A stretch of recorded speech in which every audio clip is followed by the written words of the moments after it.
rolling? Peter, have you been writing a lot of music on the road with this Casio? No, not directly. I just got it, I'm working it in, you know, feeling it out. Oh, okay.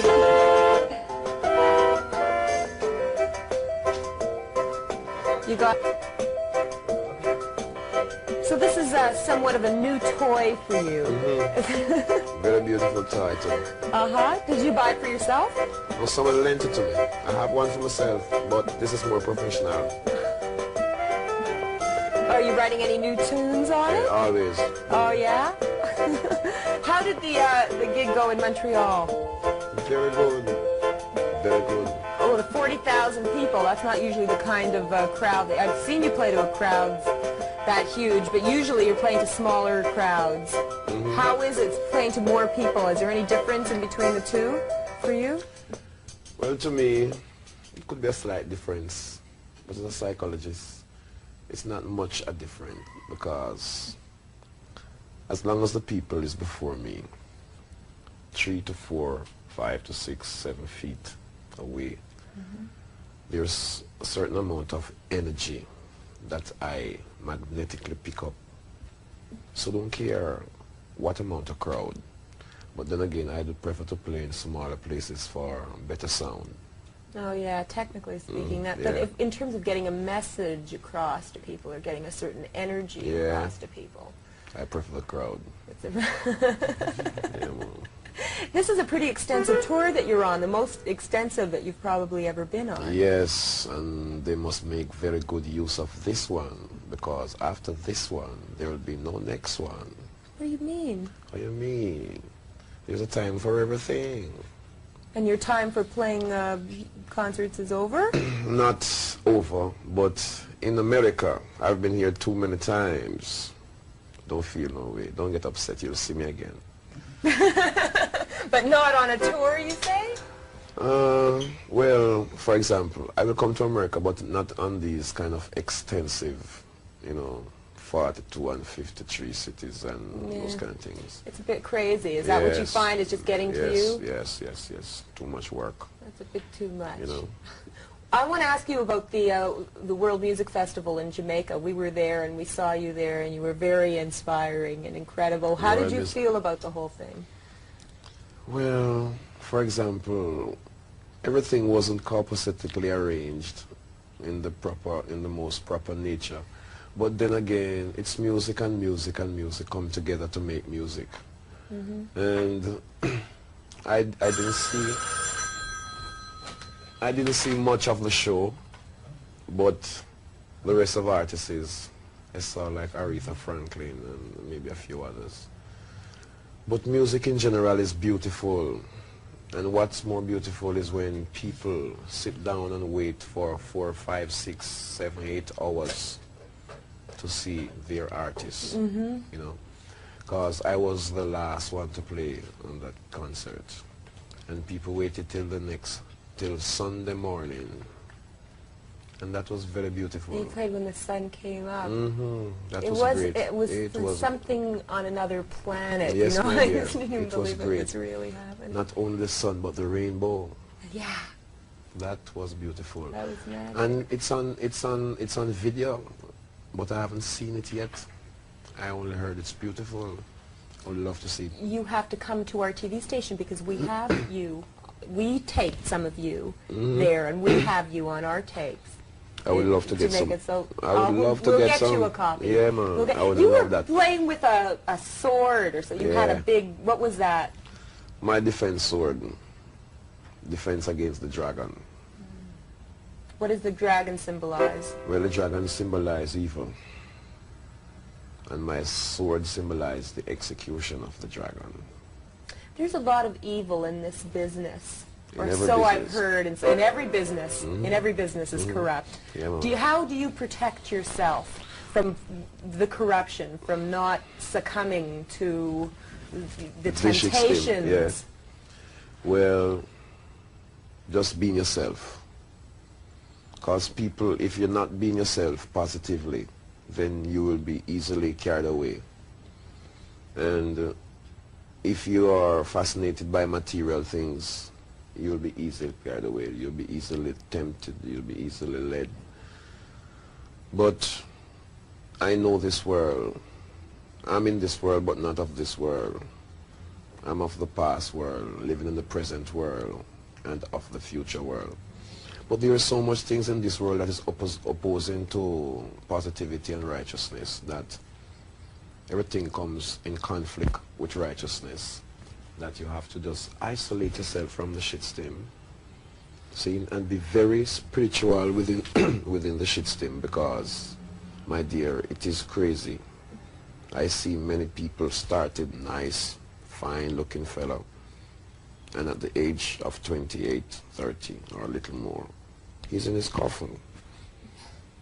See, so it's ugly, but then again, it can be beautiful if you only be yourself. Well, do you think it's because you've been blessed that you've been managed to transcend all that? Yes. I was born that way, you know. Did you know that when you were a kid in Trenchtown, a hungry kid that just wanted to be up there? Yeah. You always felt that?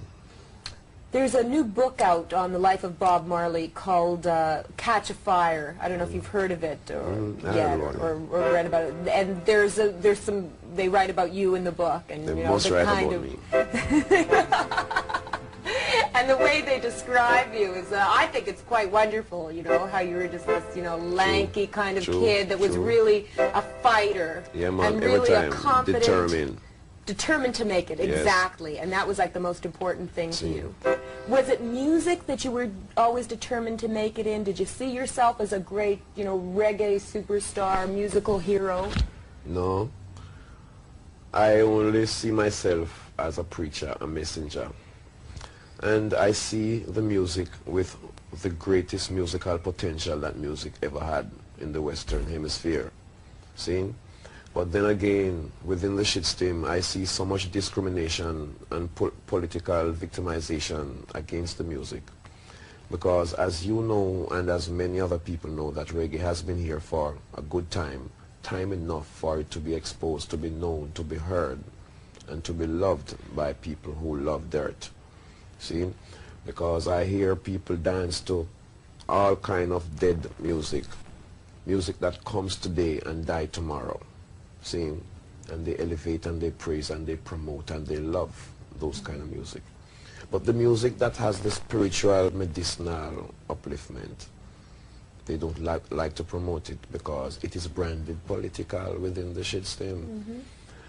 But the people knows the potential of the music, or else 40,000 people would not stand up to see or to hear this music. Sorry, what's happening? Okay, you said you used to play organ in the church. Do you remember any of the songs they used to play at church? Yeah, man, all of them. Okay, let's hear one. Hear one? Why? It's only an introduction of one I can get. I don't like to remember the church. Oh, why?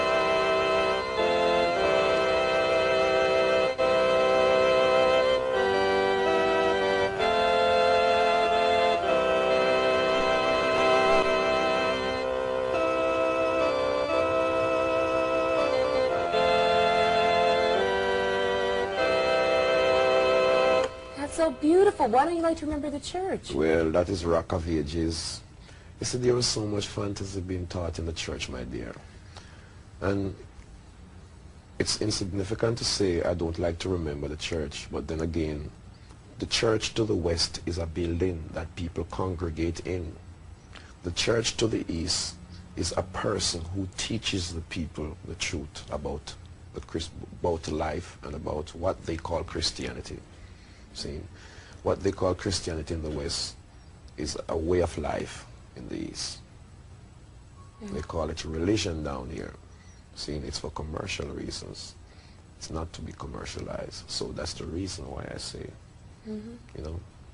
I just want to move this thing for a minute under your arm. Yeah. Okay. True.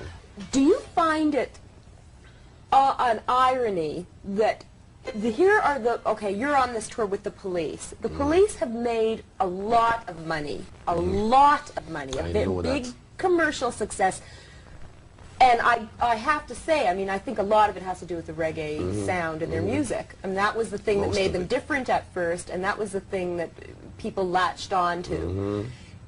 Does that make you mad, maybe angry, that they were able to capitalize on that reggae sound when so many other great reggae artists in the world have not been able to break that commercial ground? Well, I am only angry at the shitstem for the discrimination against the root of reggae. But I would not be angry of them commercializing on the music, because they can only paint a picture from a picture. But the other picture, the original, is still there. See? And people are always attracted to beautiful things. And if they see the beauty in the music and paint a picture from that picture and try to portray that picture to their people, the people will be attracted to the beauty of that picture. But then again, it will give the people the idea in their head to think where that picture came from.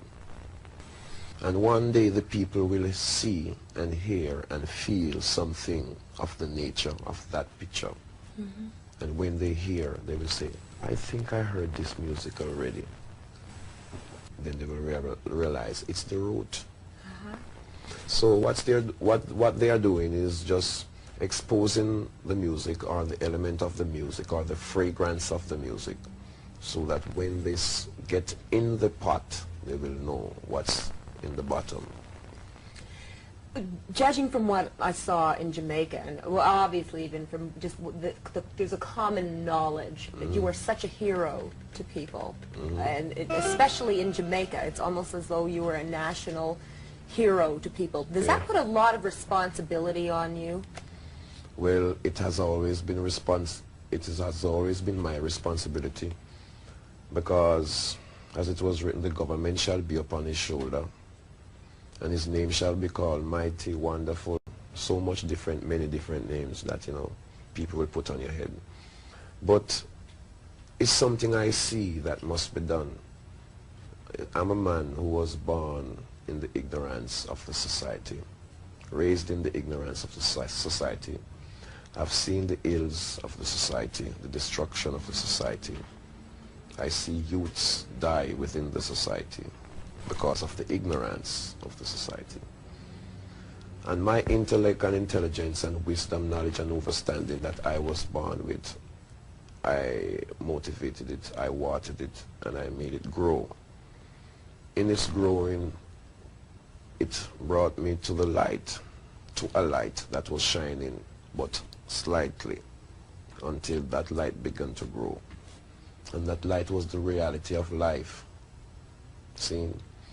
And I followed that light until now. And that light has taught me so many things, my dear, that it's incredible. But then again, there is so much things that this light taught me that I will not tell you. I will put it in a movie, and I will write it in a book. And write it in a song? And it will be more, you know, you will get more feelings. You will see the whole picture will be painted. Do you feel that you have some kind of secret, maybe, that other people aren't aware of? Yeah, many secrets. How come? Just because you have developed your mind to that degree? Yes, and I've come to the consciousness of the search, because many people in life search, but they don't know what they're looking for. They don't know which direction to look. So that creates a catastrophe in the search. See, when if you had just made one glance inward, you would have seen everything. And that was the search I made, because then it made me to realize that the Creator who made man put a concept of creativity in every man. But if you don't look internal, you'll never find it. And if you waste your time looking externally, you will kill it. Are you totally satisfied now with your life? If someone was to say to you that tomorrow, Peter Tosh, you were going to be a dead man. If someone was to say that, yes, would you be saying, okay, that's fine, because I've lived my life and I've seen the light and I know what it's all about? If a guy tell me that tomorrow I will be dead, he will be going in the coffin. Yeah, man, not me. See, because that is one of the secrets of life, to know how to live and how to counteract the negative forces of death. So don't feel no way, my dear. It's just part of life. Many people search, but their search take them to the grave. My search takes me to life. And there is no man on earth that can threaten me and create any amount of fear inside of me. Because you see me, my search teaches me to kill death, to frustrate frustration, to madness, and to assassinate the assassinator. Spiritually, not physically. Without a hand move, without my eyes squint, only with the meditation of the mind. A lot of artists say that you have to be in pain to create. What do you think about that? Pain to create? Well, pain is the motivation of creation. But then again, you don't have to be in pain, because I'm the foundation of creation. See, I'm an inspiration within creation. Do you see yourself as a prophet then? It's not who I see myself to be. See, I just see myself doing positive works, and I intend to do positive works. See, I intend to be truthful. So, it's who people see me to be. But they don't care who you see me to be. I am who I am. I will not be anyone else but me.